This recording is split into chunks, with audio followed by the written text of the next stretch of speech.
अंग्रेजों के बनाए कानून, इतने पुराने कानून आप लोगों ने बदल दिए, कैसे लगा कि अब वक्त आ गया इनको बदलने का? नहीं, देखिए, बहुत समय से कम लोकसभा की गृह विभाग की परामर्शदात्री समिति जो होती है, इसने 4 बार ये सिफारिशें की थी, 2 बार लॉ कमीशन ने की थी। और हम जानते थे कि ये कानून भारत के संविधान की स्पिरिट को जमीन पर नहीं उतारते हैं। इसलिए हमने एक बहुत बड़ा एक्सरसाइज किया। 19 से लेकर 24 तक का हजारों लोगों से कंसल्टेशन करने के बाद ये किया है। और मुझे आनंद है कि बाय एंड लार्ज देश ने इस कानूनों का स्वागत किया है, इसका नोटिफिकेशन भी हो गया है। और मैं देश की जनता को आश्वस्त करना चाहता हूं, ये कानून भारत की मिट्टी की सुगंध से बने हुए कानून है। ये कानून भारत को विश्व की सबसे आधुनिक क्रिमिनल जस्टिस सिस्टम देंगे।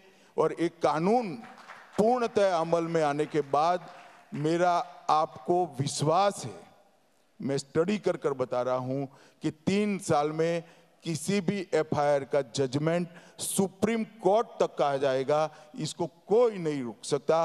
अब समय आ गया है समय पर न्याय को प्राप्त करने का। गृहमंत्री जी, मणिपुर की हिंसा और एफएमआर का हटाना, क्या इसमें एकदम डायरेक्ट कनेक्शन है?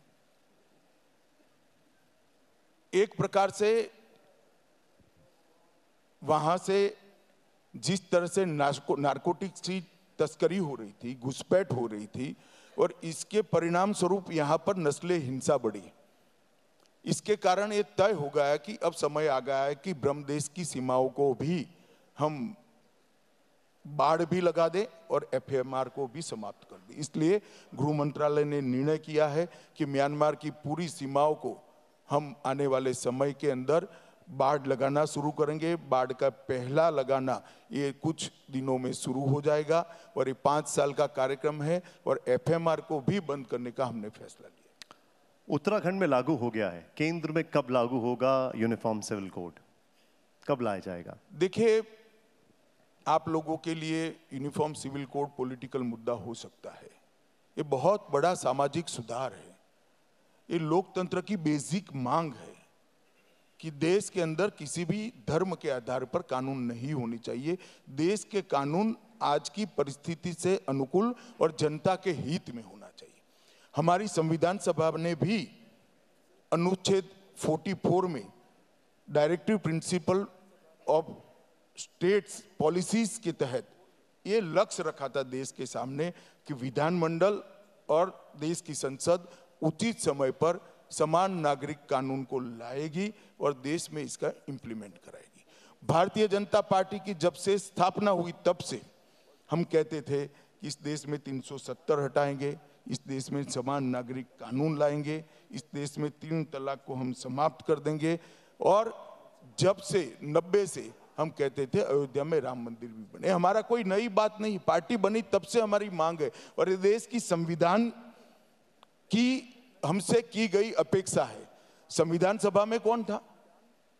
संविधान सभा में जवाहरलाल जी थे, सरदार पटेल थी, बाबू राजेंद्र प्रसाद जी थे, मौलाना आजाद थे, के.एम. मुंशी थे। ये सारे लोगों ने इसको रखा है। मुझे तो मालूम नहीं पड़ता कांग्रेस पार्टी को क्या हो गया है। कम से कम अपने नाना की बात को तो याद रखो, ये भी भूल जाते हैं। अभी उत्तराखंड में आया है, इसकी सोशल स्क्रूटिनी होनी चाहिए, इसकी जुडिशियल स्क्रूटिनी होनी चाहिए और इसकी वैधानिक स्क्रूटिनी भी होनी चाहिए। ये बहुत बड़ा रिफॉर्म है। यूसीसी जो उत्तराखंड सरकार लाई है, इसकी ये तीनों स्क्रूटिनी चुनाव है तब तक हो जाएगा। तो चुनाव के बाद सभी राज्य भी विचार करेंगे और बाकी लोग भी विचार करेंगे और पूरे देश में होगा। मेरा यही आपसे सवाल था, क्योंकि यूसीसी बीजेपी के पुराने संकल्पों में से एक है। क्या वजह है कि इसको सबसे पहले एक छोटे से प्रदेश उत्तराखंड में लाया गया? मैंने कहा ना, ये बहुत महत्वपूर्ण सुधार है, सोशल रिफॉर्म है। इस पर एक खुली बहस देश के अंदर चलनी चाहिए। आप यूसीसी क्यों लाए, इसकी जगह एक आपके यहाँ कार्यक्रम करिए, यूसीसी क्या है वो लोगों को बताना चाहिए, यूसीसी का इतिहास क्या है वो लोगों को बताना चाहिए, क्योंकि इस पर व्यापक बहस होनी चाहिए और उसके बाद पूरे देश में इसको लागू करना चाहिए।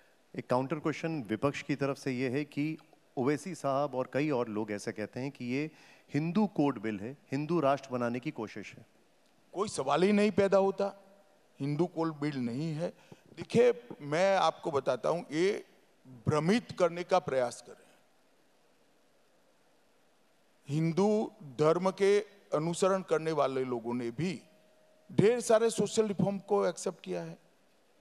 दहेज को हमने दहेज विरोधी कानून बनाया, कोई हिंदुओं ने इसका विरोध नहीं किया।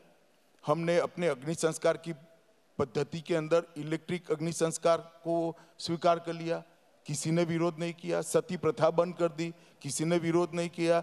हिंदुओं में भी बहुपत्नीत्व था, हमने इसको समाप्त कर दिया देश आजाद होते ही, किसी ने विरोध नहीं किया। ये गलतफहमी फैलाई जा रही है। ये बिल्कुल सत्य से दूर बात है।